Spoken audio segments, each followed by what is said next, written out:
compromisso com a verdade bíblica. A Hora da Reconciliação. Apresentação: Pastor Luiz Carlos Aparício.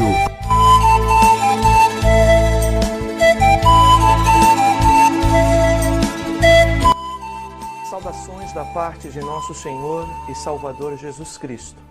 É com alegria que estamos aqui para apresentar mais um programa Hora da Reconciliação.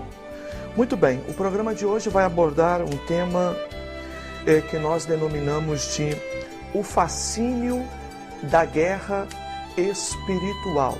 Eu repito, o fascínio da guerra espiritual. Nós vamos estar falando este tema em 2 programas e eu quero convidar você para atentamente acompanhar um dos assuntos que entendo ser bastante relevante para os dias atuais da igreja, ok? Muito bem, o fascínio da guerra espiritual. Este assunto tem se transformado num grande fascínio dos movimentos denominados de renovação. Alguns têm colocado esse tema em lugar de relevância nas suas pregações e nas suas exposições. Outros, de forma mais comedida, porém, digamos até omissa, vêm esperando o resultado de toda essa manifestação para exibir então a sua posição.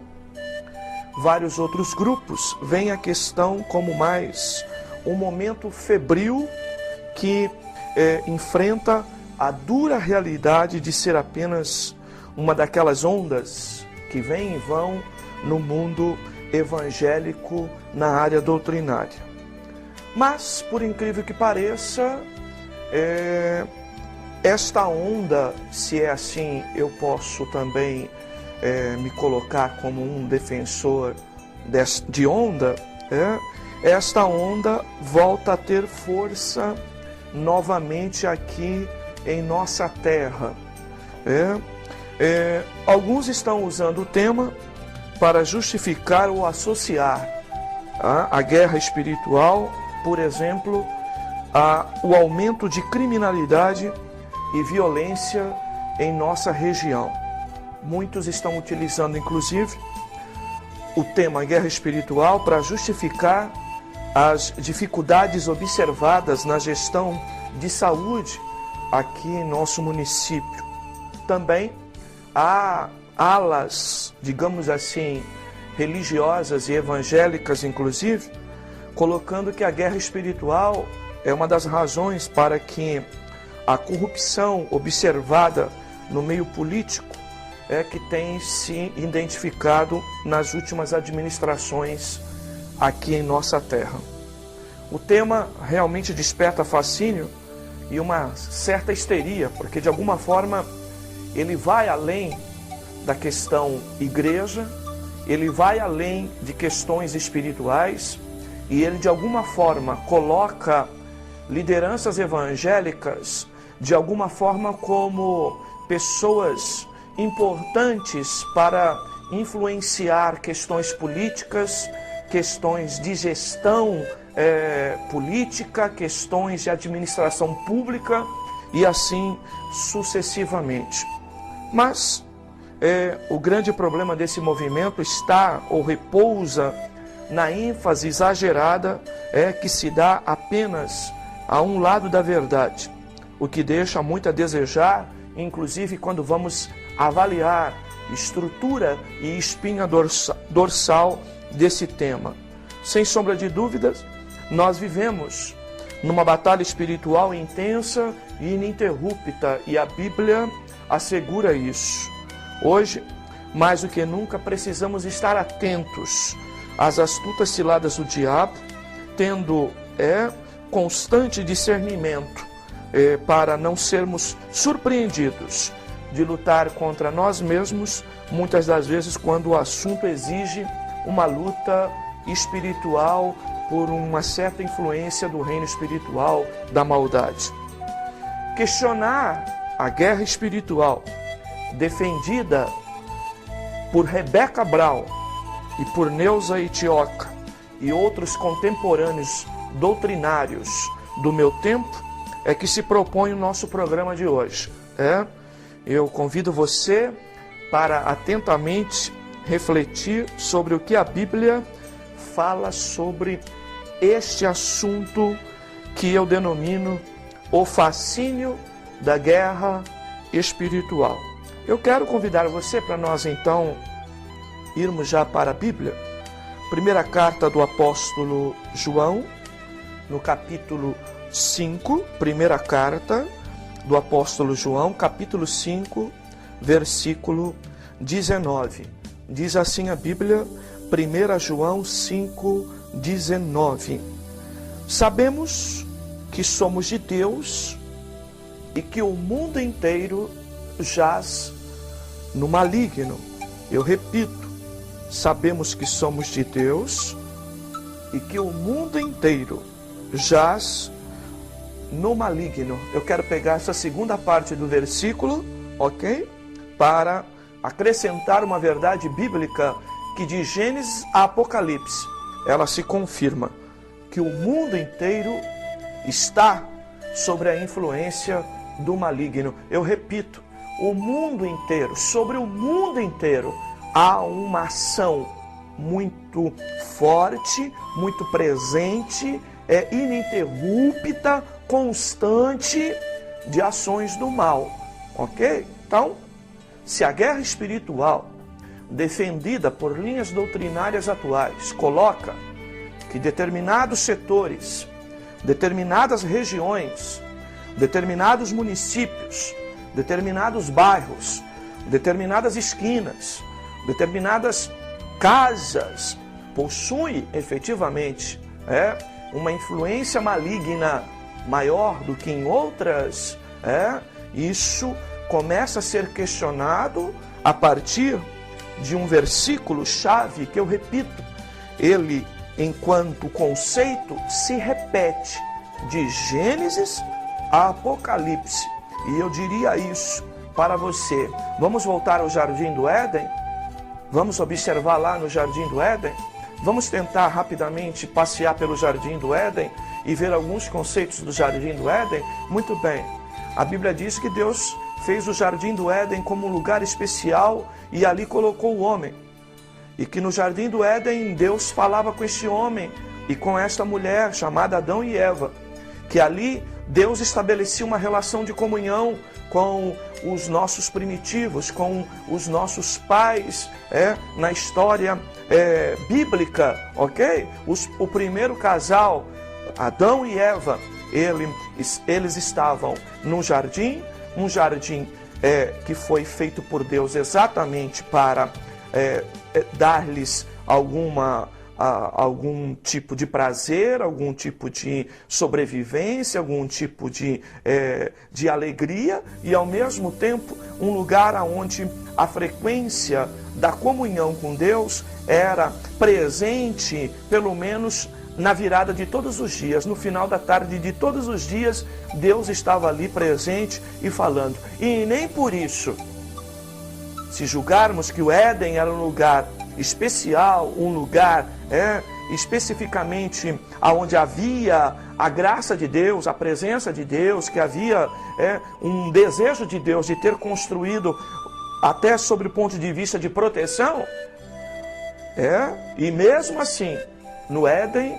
nós observamos a influência, a presença, a participação, tá bem? A condução, a tentativa de manipulação, de sedução efetuada pelo diabo ou por Satanás, ou por demônios, como assim queiramos entender ou compreender.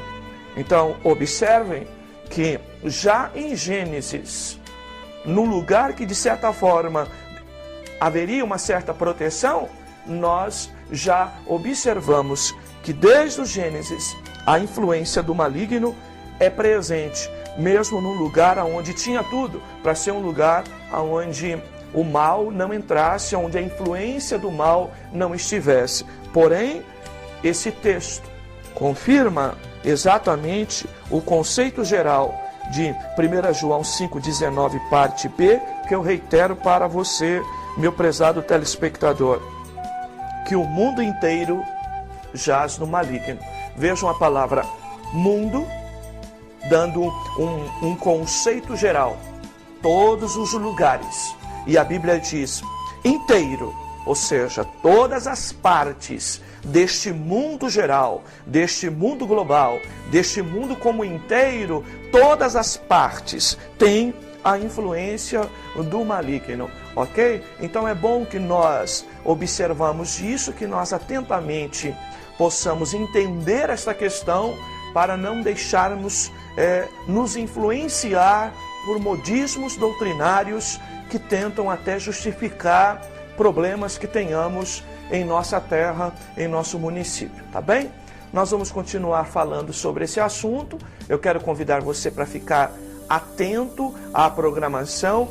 Quero lembrar que esse assunto nós não vamos esgotar no programa de hoje e que você possa, nas próximas programações também, além dessa, estar atento, pois nós voltaremos a falar sobre esse assunto. Eu quero falar sobre o tema o máximo que eu puder, exatamente para cumprir com o meu papel de pastor, de teólogo, de homem de Deus, de sacerdote, no sentido de esclarecer o povo da nossa terra, que certamente já começa a ser bastante influenciado por esse tipo de mensagem que eu julgo de uma heresia muito forte, e ela tenta de alguma forma até justificar não sei se a incapacidade, a incompetência, a falta de recurso, as anuâncias das diversas dificuldades que eventualmente nós temos no mundo atual e que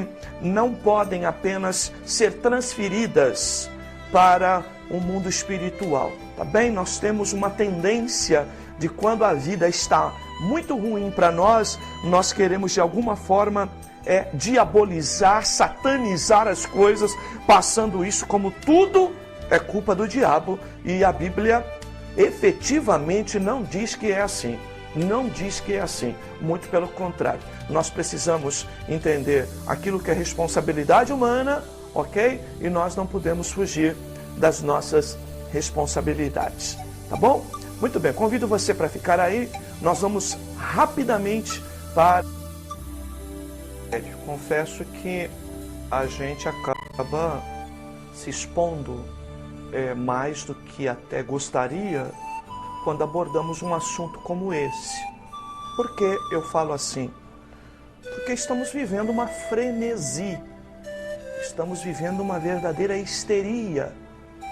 O vento chamado guerra espiritual, ele volta a bater forte em nossa terra. E esse assunto, ele acaba ressuscitando-se novamente, e nós começamos então a ver as pessoas novamente se movimentando em razão deste tema. O fascínio da guerra espiritual. Mas o que é exatamente guerra ou batalha espiritual? O que defende a escritora muito conhecida e que tem influenciado gerações nas últimas 2 décadas, pelo menos, aqui em nossa terra, em nosso país. Rebecca Brown tem se destacado por levar principalmente o povo evangélico a mergulhar, digamos assim, em áreas espirituais que eu percebo que a Bíblia tem um objetivo, de proteger o crente no sentido de se envolver em determinadas coisas. Da mesma forma que a Bíblia nos fala de que nós devemos fugir da prostituição, a Bíblia também nos chama atenção para nós fugirmos da idolatria, fugirmos da feitiçaria, fugirmos da bruxaria, fugirmos das práticas efetivamente de entrar no chamado mundo dos mortos, na necromancia ou coisa semelhante. A Bíblia é muito cuidadosa nesse ponto de vista e eu fico assim, às vezes, abismado de como as pessoas gostam de viver o ocultismo, sabe? E isso assusta a gente, porque Evangelho é uma proposta exatamente de purificação. E purificação não apenas, como eu disse, de prostituição sob o ponto de vista carnal, mas também sob o ponto de vista espiritual. E realmente um evangelho prostituído é a expressão teológica e doutrinária que eu poderia dizer que é a intenção da batalha ou da guerra espiritual. Como já dissemos, esse assunto ele tem se transformado realmente num grande fascínio. Mas vamos falar de alguns elementos chaves que estão presentes no contexto da significação, ou melhor, que formam a estrutura sobre esse assunto, batalha espiritual. Então, para você poder conceituar o modelo de batalha espiritual, que apesar de ser um tema bíblico, quando ele parte para o exagero produzido por a linguagem de Rebecca Brown e até, ainda que com um pouco mais cuidado, mais de Neuza Itioca, nós acabamos então nos deparando com um problema bastante grave e bastante sério. Então vamos ver, como que eu posso dizer, aquilo que é citado de maneira equilibrada pela Bíblia, quando nos leva ao exagero do mais, produz heresia, e quando nos leva à ausência ou à omissão, pelo menos, também é um desvio doutrinário. Nós precisamos pautar a nossa vida através de conhecimento bíblico e isso sempre a partir de determinado equilíbrio. Vamos lá, primeira coisa citada pela guerra espiritual, o território. Então vamos lá. O conceito errado da batalha espiritual de que Satanás e seus demônios desenvolvem determinadas áreas ou setores de uma região como uma espécie de fortaleza. Este é o primeiro erro. O primeiro erro da batalha espiritual.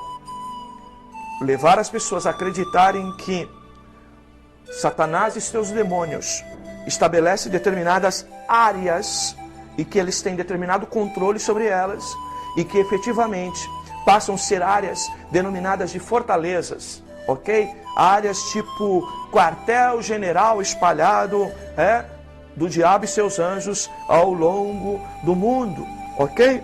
Primeiro erro doutrinário, até porque na primeira parte do versículo já falei com profundidade para você, meu irmão, minha irmã, de que a Bíblia assegura que todo mundo jaz no maligno e que até no Éden o diabo entrou, ok? Segundo lugar, a demonização.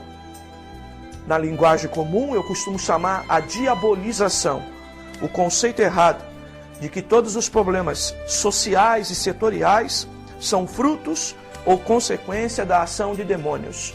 Eu repito, olha lá, existem demônios, pastor? A Bíblia afirma que tem? Sim. O diabo existe? Sim. À luz da Bíblia, o diabo é uma personalidade? Sim. À luz da Bíblia, sim. Ainda que nós tenhamos diversas correntes doutrinárias que dizem que não. Ou seja, o diabo, à luz da Bíblia, é uma personalidade. Ou seja, tem características pessoais. Ok? Muito bem. Agora, ele age. Como diz o próprio texto de 1 João 5,18. Tá? O diabo está presente e ele influencia. Porém, 1 João 5, 18 e 19. Porém, o que eu quero citar para você é que eu não posso pegar agora e eu direcionar, digamos assim, eu conduzir que todas as responsabilidades pelas coisas ruins que estão presentes em nossa terra, que estão presentes até no mundo, sejam ações efetivamente demoníacas. Tá? Porque isso, em primeiro lugar, é, sem dúvida alguma, transferir a responsabilidade humana.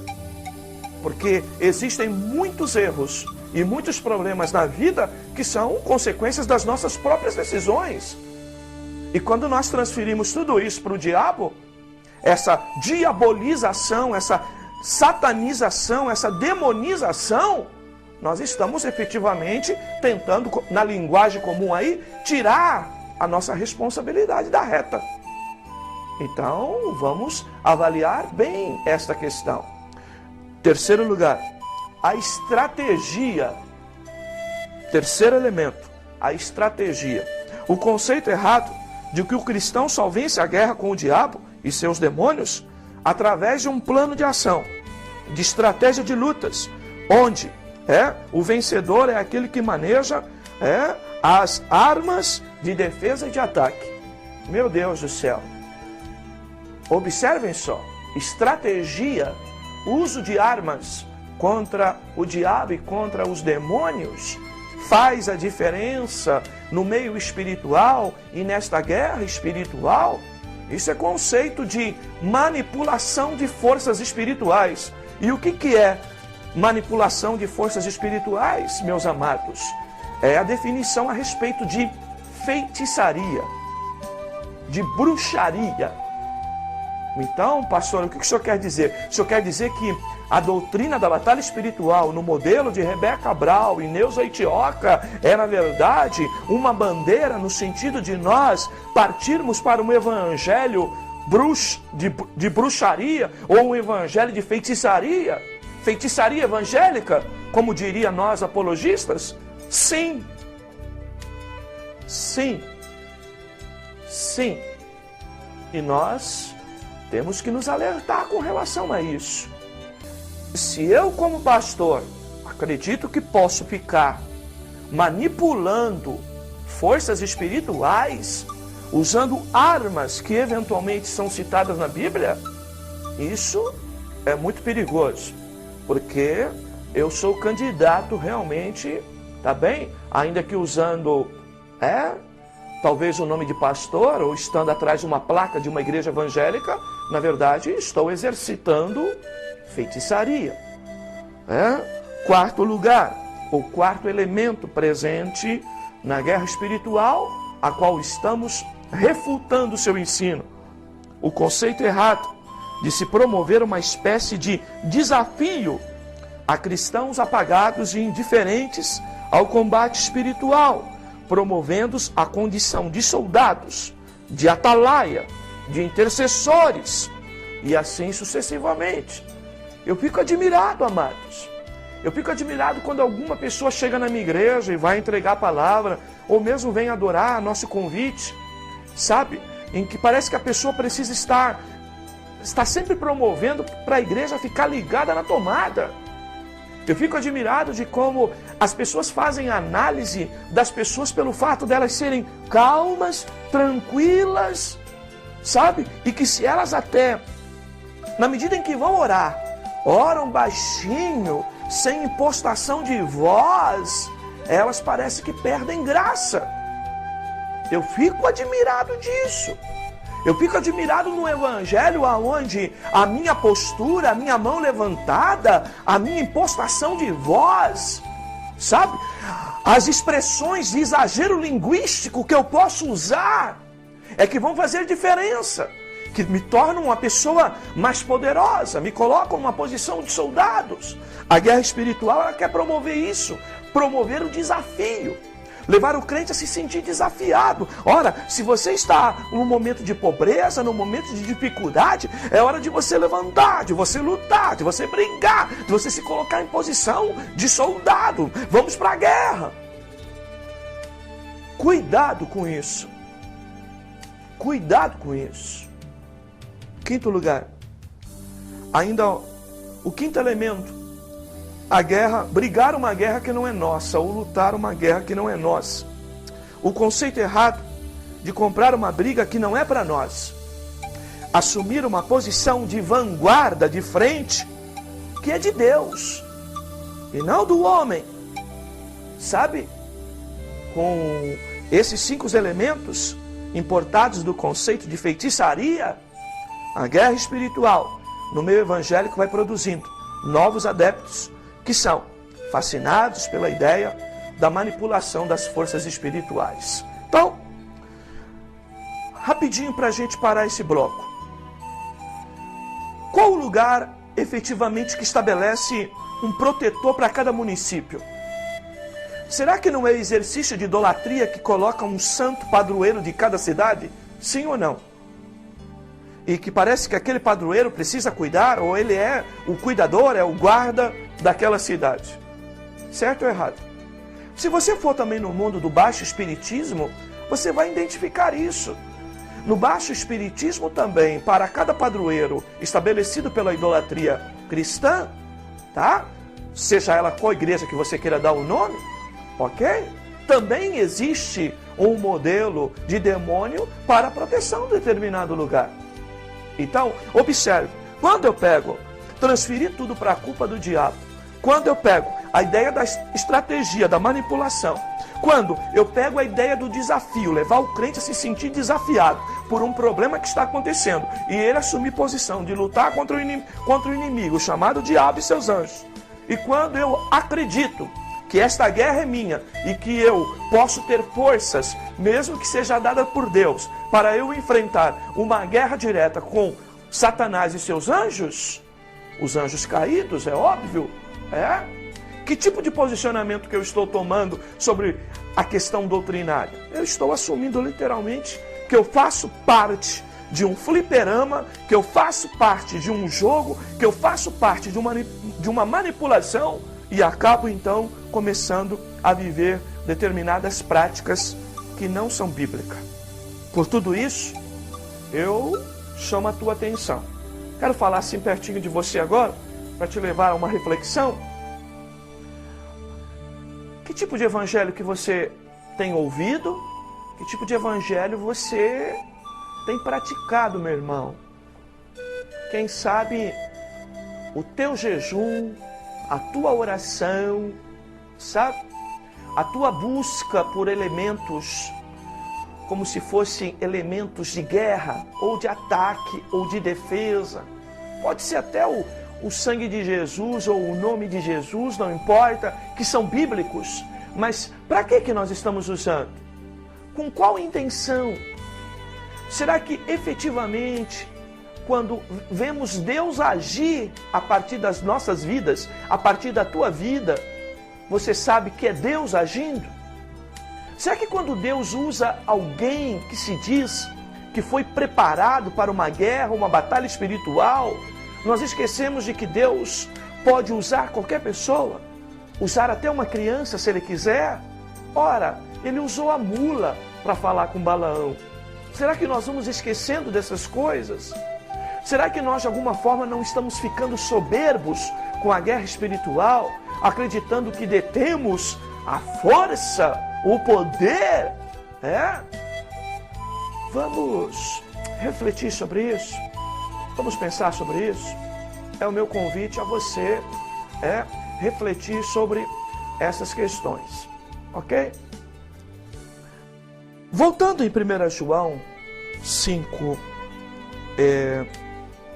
19, que é o texto básico que utilizamos lá na abertura do programa, esse texto diz, efetivamente, que sabemos que somos de Deus e que o mundo jaz no maligno.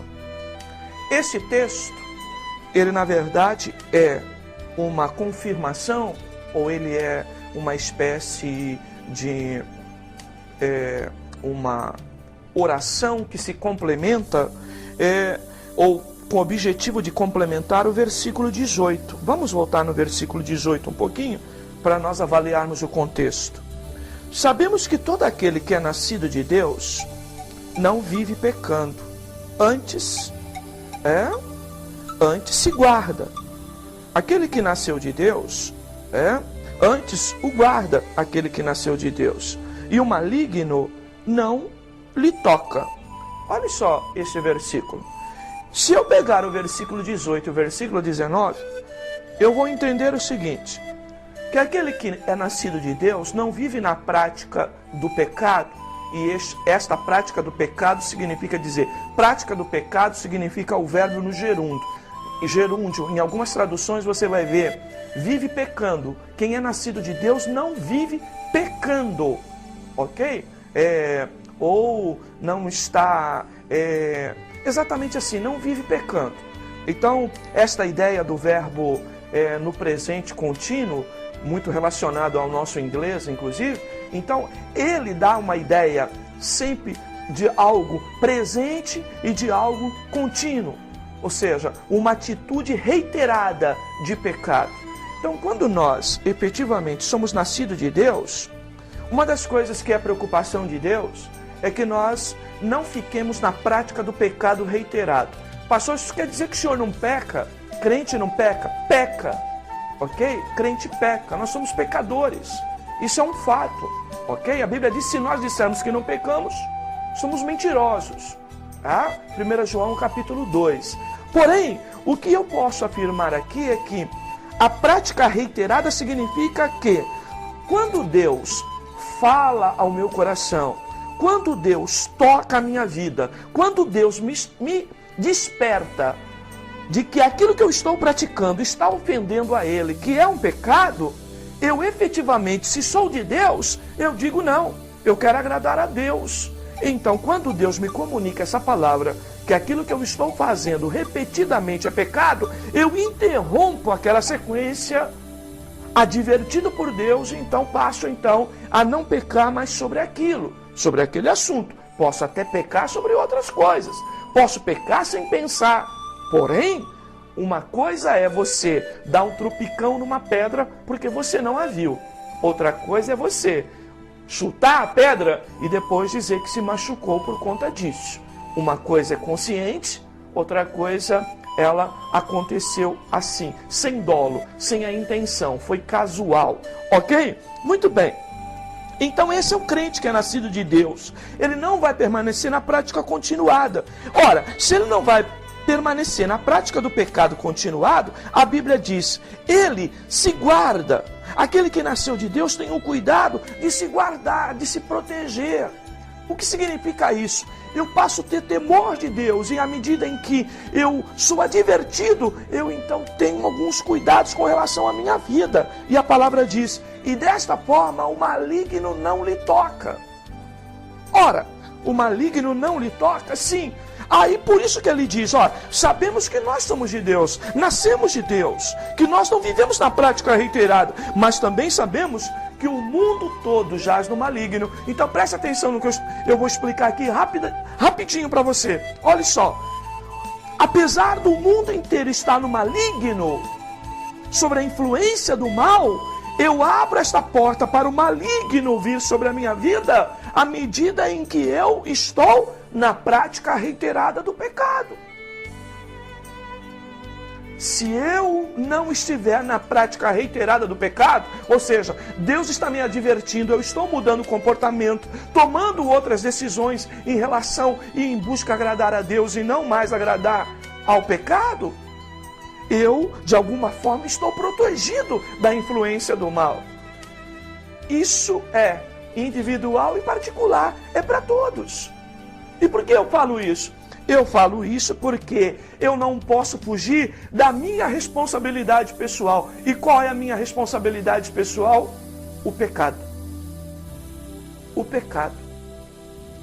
O pecado, o erro, desagradar a Deus é uma responsabilidade minha, como nascido de Deus, como alguém que estou ouvindo a palavra de Deus. Eu preciso tomar uma decisão. Eu quero agradar a Deus e não a minha carne. Eu não quero continuar na prática de pecado.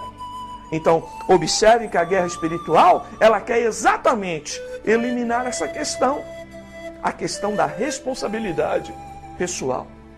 Vamos refletir um pouquinho? Eu quero chamar você para falarmos pertinho. Nesse final de programa, o que eu digo para você é o seguinte: existe uma guerra espiritual? Existe. E qual o erro que eu estou falando? O exagero. É o exagero da guerra espiritual, onde a responsabilidade sobre todas as coisas passa a ser do diabo e não mais da minha pessoa. Tem determinadas igrejas que você entra na porta e já tem gente de mão para cima expulsando o demônio que está sobre você. Isso é uma verdade bíblica? Não. Não. E não. Porque há responsabilidades pessoais. E eu só abro a porta para o diabo entrar quando eu deixo de, advertidamente por Deus, deixar de seguir as orientações de Deus. Reflita sobre isso. Pense sobre isso. Muito bem, a Bíblia ainda fala que o Deus deste século, ou príncipe deste mundo, exerce poder sobre a vida das pessoas que não creem em Cristo. Fala a Bíblia de tipos de pessoas e não de região, como razão para a atuação dos demônios. 2 Coríntios 4, versículos 1 a 7 é o que citamos e trazemos à memória, lembrando que esse texto fala que o Deus desse século cegou o entendimento dos incrédulos. Um dos textos bíblicos mais utilizados pelos adeptos da heresia que denominamos batalha espiritual é o que utilizamos como base para o programa de hoje. Ele está em Marcos, Evangelho de Jesus Cristo segundo a narrativa do evangelista Marcos, capítulo 5, versículo 1 ao 20. Este texto fala efetivamente de uma região chamada de região de Gadara. Esta cidade chamada Gadara, ela fazia parte de um grupo de cidades chamada de Decápolis, ou 10 cidades, efetivamente, traduzida do grego, que é então utilizada como um referencial para os adeptos da batalha espiritual. Vamos então rapidamente passar sobre esse texto para nós então entendermos melhor. Então Marcos 5 do 1 ao 20. Diz assim o texto: chegaram ao outro lado do mar, a província dos Gadarenos, e descendo ele do barco, saiu-lhe ao encontro dos sepulcros um homem possesso de espírito imundo, o qual morava nos sepulcros, e nem ainda com cadeias o podia alguém prender, pois tinha sido muitas vezes preso com agrilhões e cadeias. As cadeias foram por eles feitas em pedaços, e os grilhões em migalhas, e ninguém podia subjugá-los. Andava sempre de dia e de noite, clamando pelos montes e pelos sepulcros, e ferindo-se com pedras. Quando ele viu a Jesus de longe, correu e adorou-o, e clamando em alta voz, disse: que tenho eu contigo, Jesus, Filho do Deus Altíssimo? Conjuro-te, por Deus, que não me atormentes. Pois Jesus lhe dissera: sai deste homem, espírito imundo. Então Jesus lhe perguntou: qual o seu nome? Respondeu ele: Legião é o meu nome, pois somos muitos. E rogou-lhe muito que não os enviasse para fora daquela província. Ora, andava ali, pastando pelo monte, uma grande manada de porcos. Os espíritos imundos rogaram a Jesus: manda-nos para aqueles porcos, para que entremos nele. Jesus então o permitiu. Saindo aqueles espíritos imundos, entraram nos porcos, e a manada, que era cerca de 2.000, precipitou-se por um despenhadeiro no mar, onde se afogaram. Os que apacentavam os porcos fugiram e anunciaram na cidade e pelos campos. Muitos saíram para ver o que havia acontecido. Indo ter com Jesus, viram o endemoniado, o que tivera a legião, assentado, vestido, em perfeito juízo, e temeram. Os que aquilo tinham visto, contaram-lhe o que acontecera ao endemoniado e acerca dos porcos. E começaram a rogar a Jesus que ele saísse da terra deles. Ao entrar Jesus no barco, rogava-lhe o que for endemoniado que o deixasse estar com ele. Jesus, porém, não permitiu, mas disse: vai para a tua casa, para os teus, e anuncia com grandes coisas o Senhor te fez, e como teve misericórdia de ti. Então ele foi e começou a anunciar em Decápolis com grande coisa Jesus lhe fizera, e todos se maravilhavam. Muito bem. Vamos então passar um pouco sobre esse texto, fazendo algumas considerações. Primeiro, não há citação, ainda que subjetivamente, a ideia de uma fortaleza demoníaca estabelecida no território das 10 cidades denominada de Decápolis, aonde Gadara fazia parte. Mas tão somente, esta área era uma região desenvolvida por gregos e administrado por o governador da Síria. A ideia aqui é de geografia política. E eu quero chamar a sua atenção de que o povo de Israel, os judeus, a esta época era dominada pelos romanos. E os romanos haviam dividido o território geral de Israel pelo menos em 4 partes, em 4 regiões.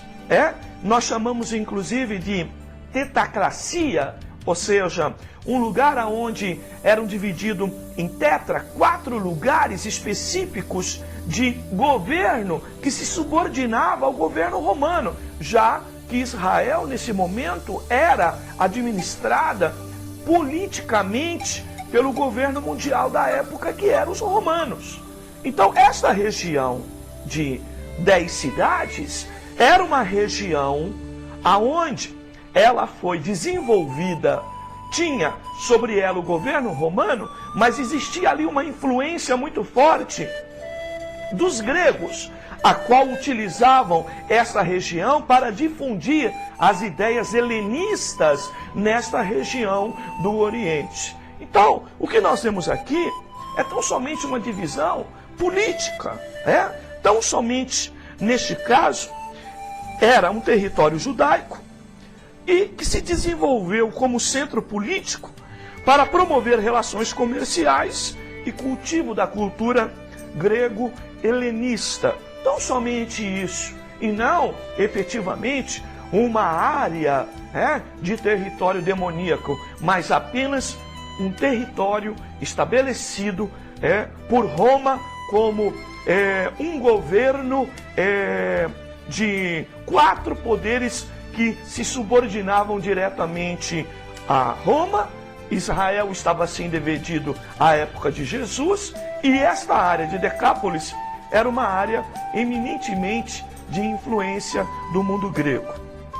Segundo, essa região e cidades tinham uma influência grega de uma economia e cultura rica. Logo, lá não havia tantos problemas socioeconômicos assim. A esta época, os gregos e a influência helenista de cultura já promovia os lugares de tal maneira em que a influência cultural helenista dos gregos, por si só, já favorecia a região de Decápolis como uma região bem desenvolvida culturalmente e também socioeconômica. Em terceiro lugar, não há citação do uso de estratégia especial para expulsar demônios daquele território, mas a base é o próprio endemoniado. O que nós podemos ver no texto na citação de legião, que foi a descrição dada por aquele endemoniado, ou pelos demônios que nele estava, dizendo, quando Jesus perguntou, e Jesus fez essa pergunta com o objetivo pedagógico de deixar escrito, deixar memória para o nosso conhecimento sobre o assunto, a pergunta foi: qual é o teu nome? E eles responderam: legião. Você sabe quanto é uma legião? Também nos reportando as estruturas de exércitos romanos, legião era um conjunto de pelo menos 6.000 soldados.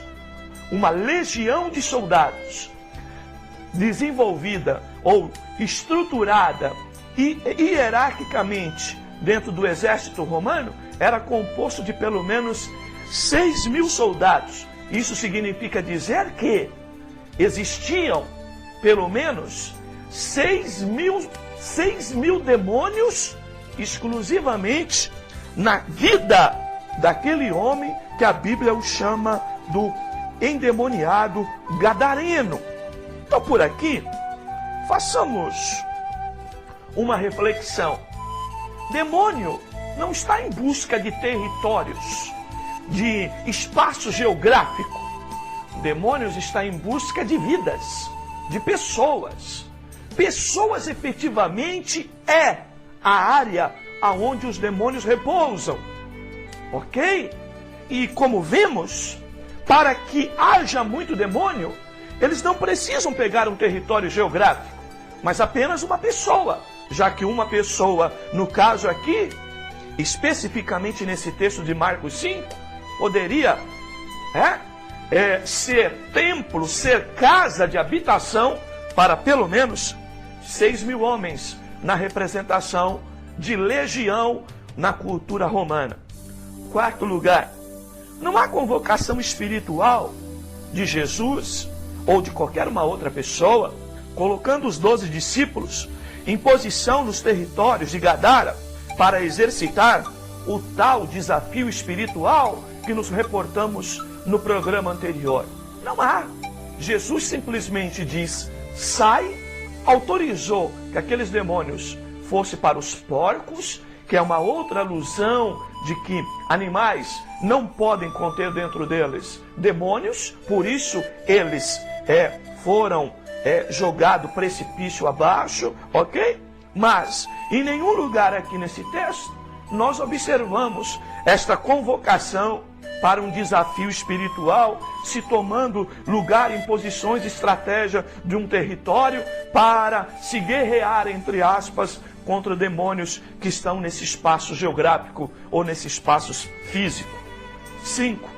A presença dos porcos é apenas uma referência do tipo de pecuária que era proibida para os judeus, porcos, ok? Considerados imundos, mas que eram desenvolvidos naturalmente por esta área de Decápolis, aonde existia, como eu disse, uma influência cultural, uma civilização que influenciava ali, uma base de cultura que influenciava ali, que eram os gregos. Então, por isso a citação de porcos, porque é uma área de desenvolvimento de pecuária dentro da estrutura dos gentios, dos gregos, e em nada isso bate com a estrutura de pecuária proibida para os judeus na lei dada a Moisés. Então, repito, era uma manada de porcos porque a região era efetivamente de influência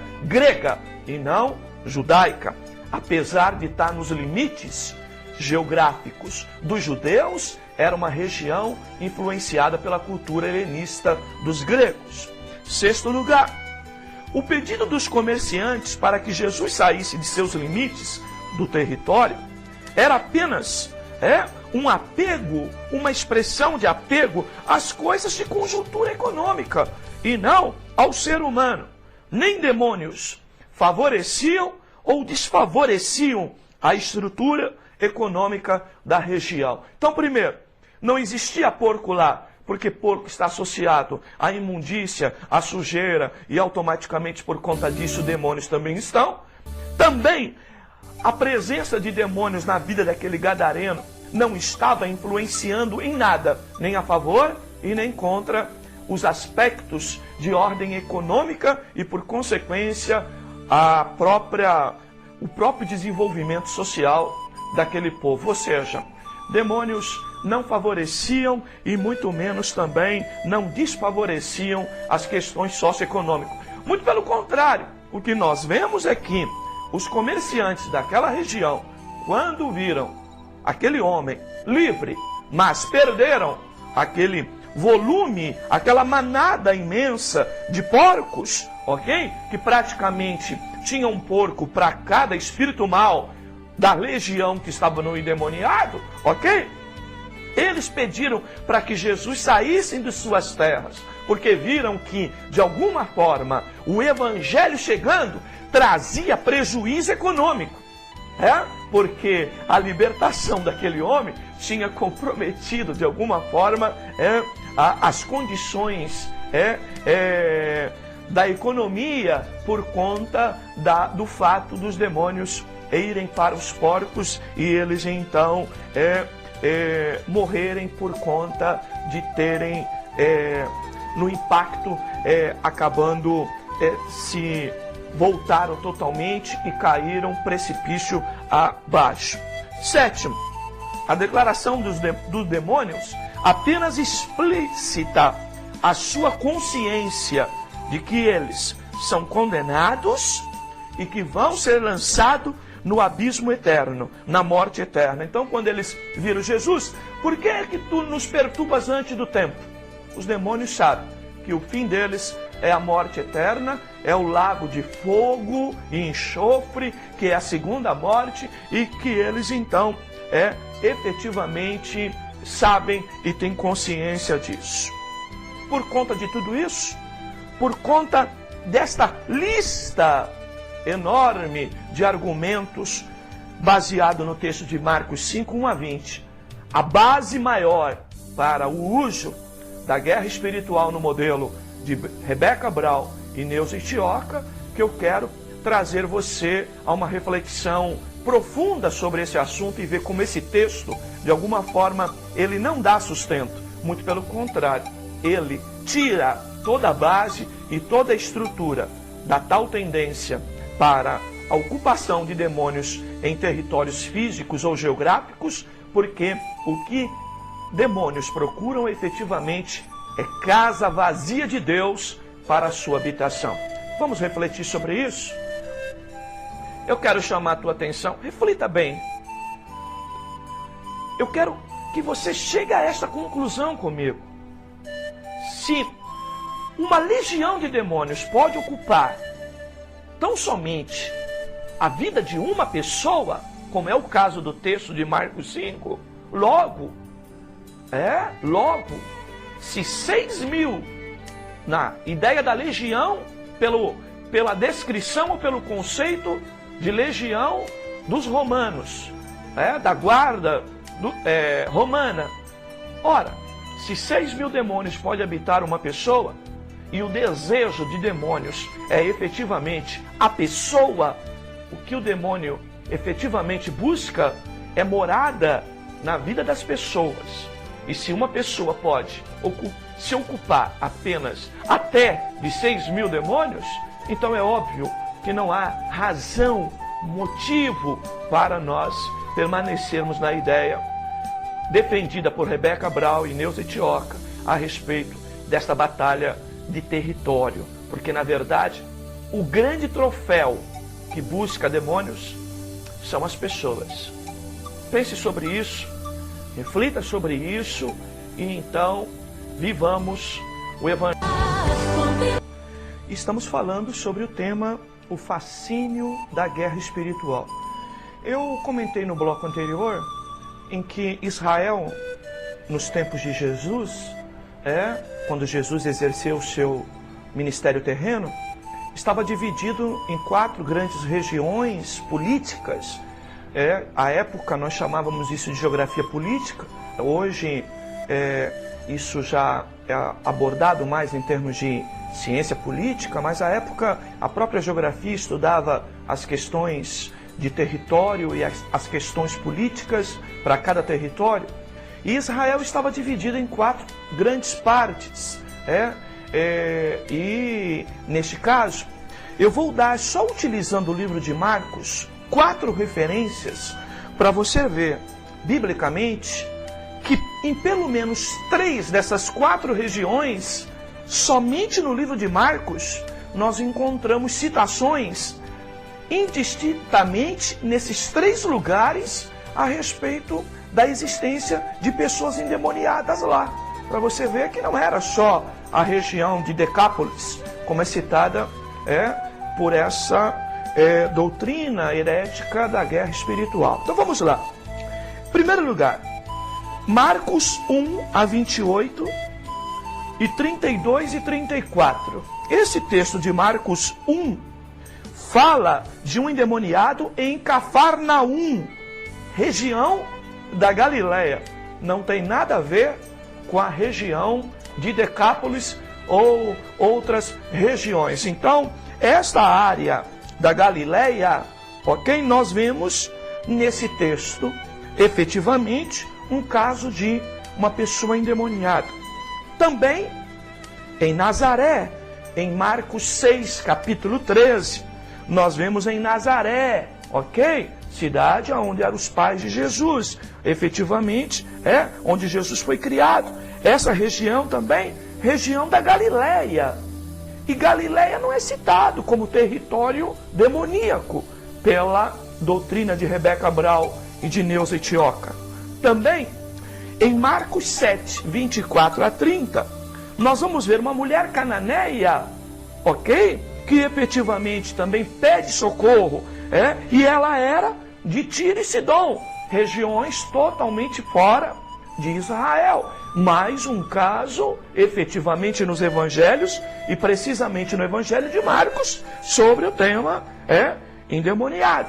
E ainda em Marcos 9, 14 a 29, nós vamos ver mais um caso em Cesareia de Filipe, uma outra região, efetivamente, em que há casos de endemoniado. No Evangelho de Marcos, o único lugar que eu não encontrei das 4 regiões divididas pelo Império Romano em termos de domínio de judeus, é simplesmente a área da Judéia. Então, em todas as outras áreas, nós identificamos a presença de pessoas endemoniadas, o que é mais uma razão para nós ficarmos bem atentos de que o problema de demônio não é o território. O problema de demônio são as pessoas que não têm a habitação de Cristo na vida delas. Tá bem? Mas, ainda que você que entende Bíblia sabe que eu não precisaria mostrar um texto do Antigo Testamento, já que todo o Antigo Testamento é interpretado à luz do Novo, e se o Novo afirma que demônios é sobre as pessoas e não sobre o território, não é o Antigo que poderá dizer isso, já que o Antigo precisa ser interpretado à luz do Novo. Mas, já como essa doutrina cita tanto o caso de Daniel, então, Daniel, do capítulo 10 até o capítulo 12, eu também gostaria de fazer algumas citações dentro desta chamada guerra espiritual que viveu Daniel entre o capítulo 10 e o capítulo 12 do seu próprio livro que leva o seu nome. Então, vamos lá. Primeira coisa, do capítulo 10 ao 12, como todo o livro de Daniel e como toda a Bíblia, o que nós vamos perceber é que não há espaço para a guerra espiritual, porque a guerra espiritual ela ocorre assim num ambiente, como eu já disse, de yin e yang. Já sabe o que é yin e yang? Eu não tenho tempo para falar sobre isso agora, mas você já ouviu falar de Guerra nas Estrelas? Luke Skywalker? Você já ouviu falar? Então, há um lado escuro da força e há um lado luz da força. Ok? Um lado negro e um lado claro, um lado luz da força. E essas duas forças lutam em igualdade de condição, uma contra a outra. Não é o caso do meu Deus, não é o caso da Bíblia. Do Deus da Bíblia. O Deus da Bíblia está acima de qualquer outra potestade. O Deus da Bíblia é soberano absoluto, está acima de tudo. Logo, se Deus está acima de tudo, Deus não briga, não luta em igualdade de condição com o diabo. Deus é superior ao diabo. Lembrem que eu falei no programa passado, quando você é inferior ou igual força a alguém, você precisa de estratégia para vencer. Quando você é superior, você não precisa. É o caso do nosso Deus.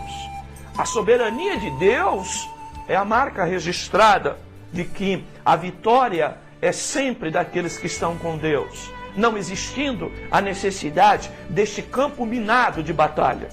Primeiro lugar, em Daniel 12:1, fala da soberania absoluta de Deus.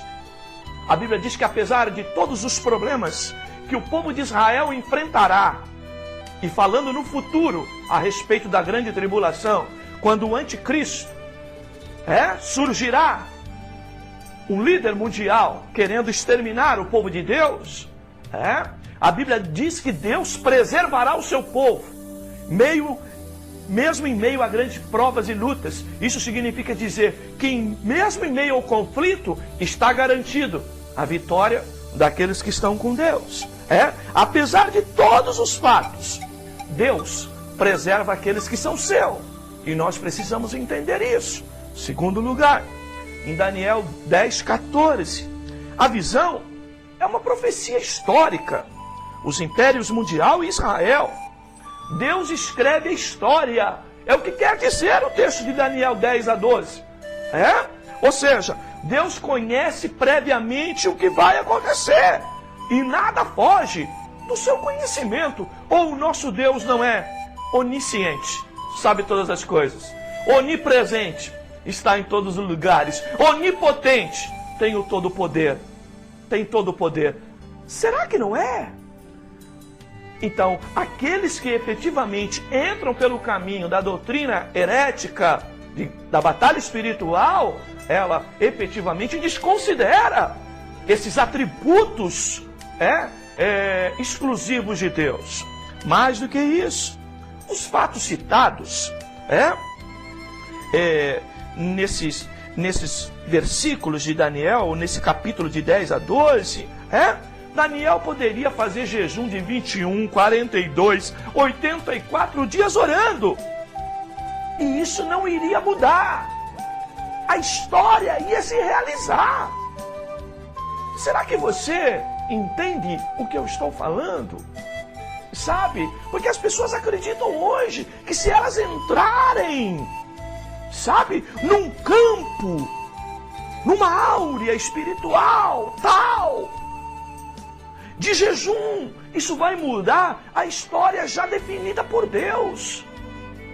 O nosso Deus é presciente, inclusive aí, dentro da ideia até pentecostal, ou seja, Deus sabe antecipadamente do que vai acontecer lá. Então nada que vai acontecer lá é surpresa para Deus. E nenhuma influência que venha por baixo, pelo lado, pela direita, pela esquerda, vai mudar a história. Ok? Deus sabe de todas as coisas. Ainda em Daniel 10:20-21, Daniel 10:20-21, a Bíblia explícita que a batalha não é para humanos. Se existe alguma batalha, essa batalha está acima, ok? Dos nossos limites. Não é para humanos.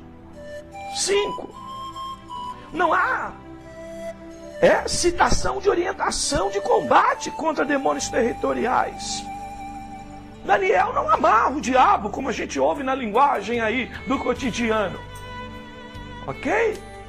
Então, nós precisamos entender e compreender isso. Então, fundamentalmente, eu pego os dois textos de Marcos 5, do Novo Testamento, e de Daniel 10-12, do Antigo Testamento, para colocar dúvidas, e mais do que isso, estabelecer verdades reais sobre o erro que é a doutrina da guerra espiritual no modelo que temos visto no exagero de Rebeca Brau e de Neuza Itioca. Eu gostaria de refletir um pouco mais sobre você e chamo você para uma reflexão. Meu querido irmão, minha querida irmã, quantas das vezes nós entramos em parafuso?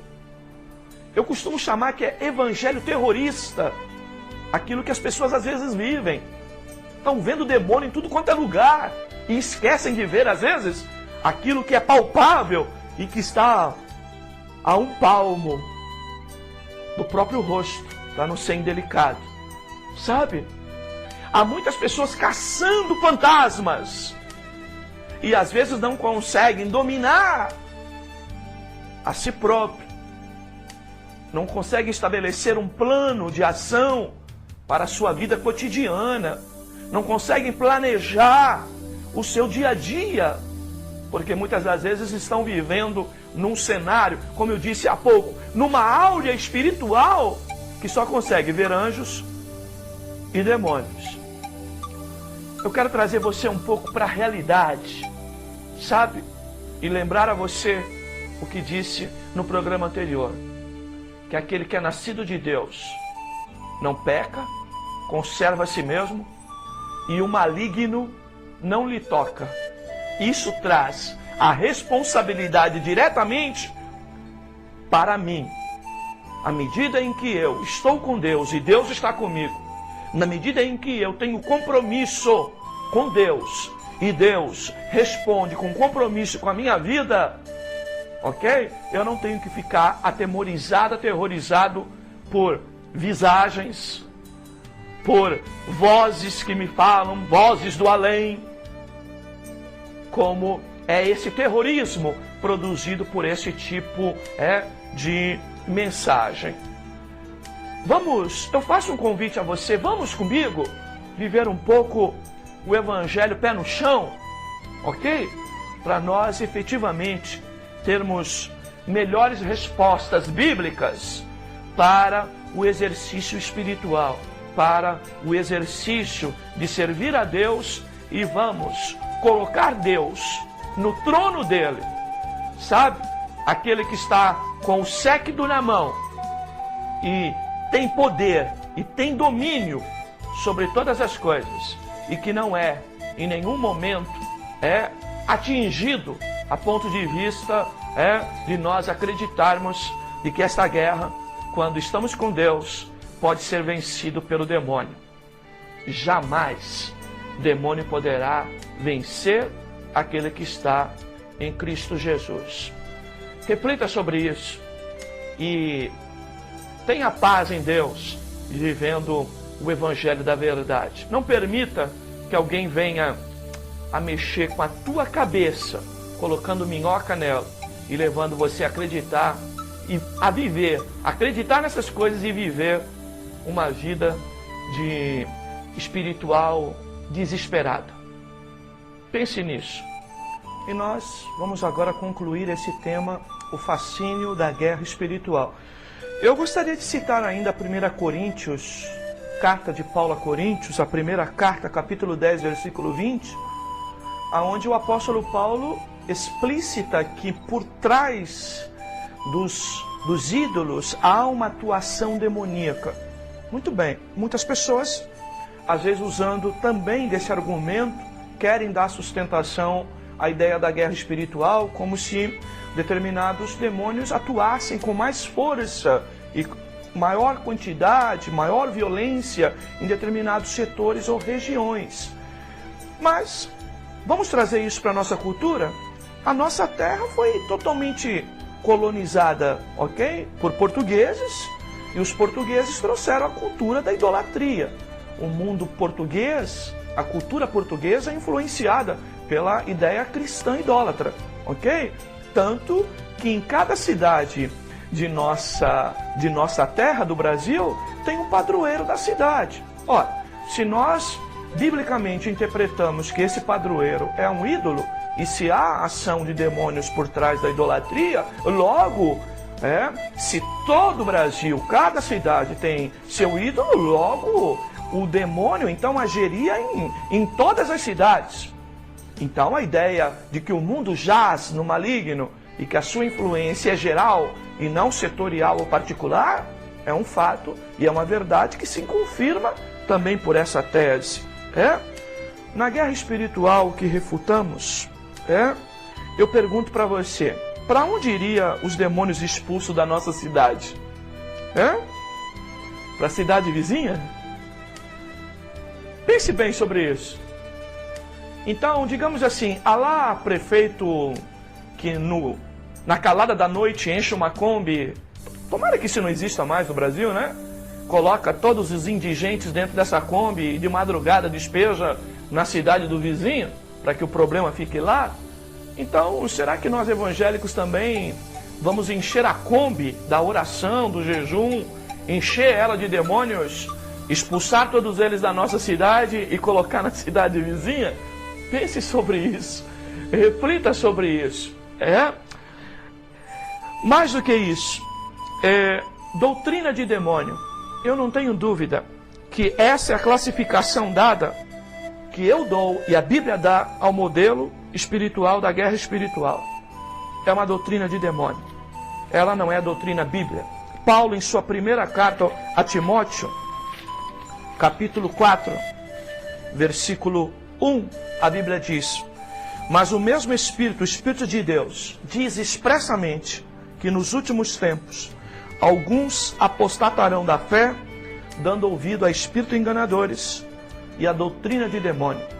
Doutrina de demônio, aonde enfatiza, aonde conduz, aonde dirige os evangélicos para um exercício de manipulação de forças sobrenaturais, que efetivamente em qualquer dicionário você vai saber que esta é a interpretação dada a feitiçaria e bruxaria, é que efetivamente são levados evangélicos quando praticam esse tipo de coisa. Então, feitiçaria evangélica é como eu classifico isso, como doutrina de demônio.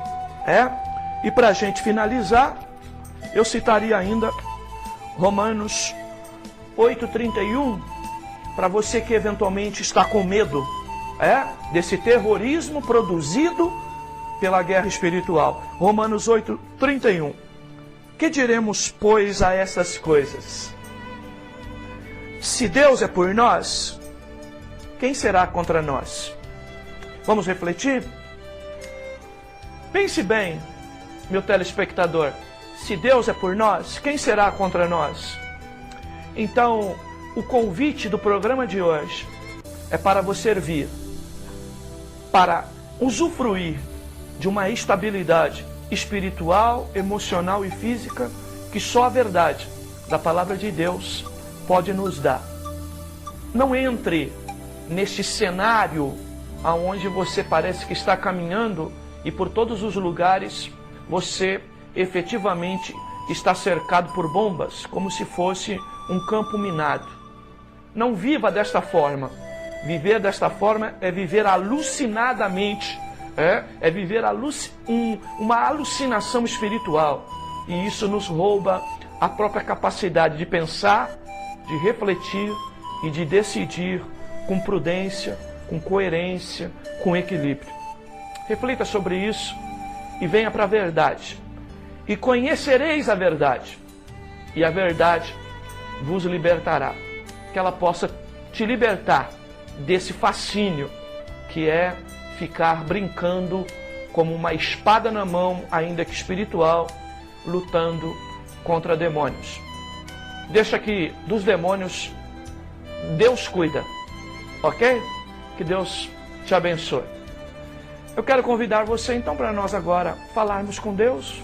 Vamos orar, pedir a sua bênção sobre as nossas vidas. Mais uma vez eu cito para você: se Deus é por nós, quem será contra nós? É nessa confiança que eu caminho, sabe? É nessa confiança que eu procuro não temer as adversidades, as ondas do mar que muitas das vezes passam por cima da minha cabeça. Mas eu tenho um que eu confio e que está sempre segurando nas minhas mãos. Amém? Vamos orar.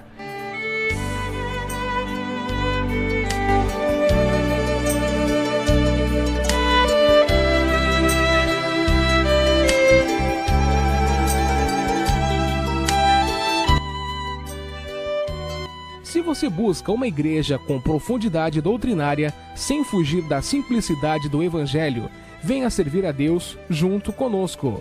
Ministério Evangélico da Reconciliação. Compromisso e seriedade na Palavra de Deus.